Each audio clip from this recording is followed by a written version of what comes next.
late 70s, I was sitting in a garage and I read an article about a University of Tennessee professor that converted a 4-cylinder Metro and they ran it on ammonia. And I thought, you know, ammonia, that's the easy way to do hydrogen. And so I did a lot of research and found out that ammonia had been used as a fuel to run engines since the mid-1800s, and that streetcars ran on ammonia up until 1905.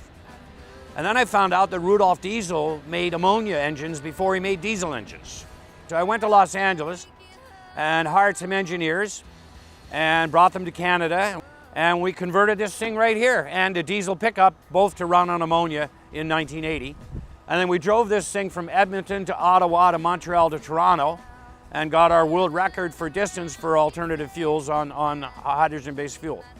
There's 2 major international studies on ammonia safety and handling that find it as safe as, if not far safer than gasoline. The real advantage of ammonia is that we can make it from non-hydrocarbon sources. It's totally green. There's no emissions except nitrous oxide.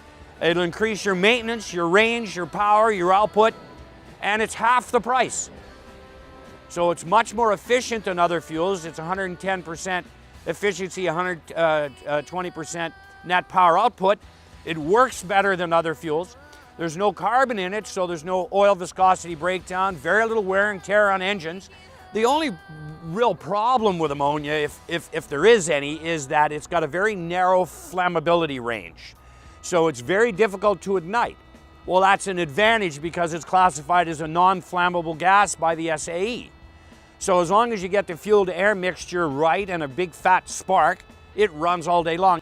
The US government is taking a serious look at ammonia as a fuel. The DOE's done a major study that found that you could fuel 80% of the vehicles in the United States in the 100 largest cities using the existing infrastructure. Ammonia right now is stored for 6 months and then used by the farmers in 2 or 3 weeks. So we could fuel all the vehicles we have using the existing storage capacity if we make it throughput. So we don't have to spend billions of dollars building infrastructure. All we need is fuel stations. And that's what gives this fuel an advantage over all other fuels.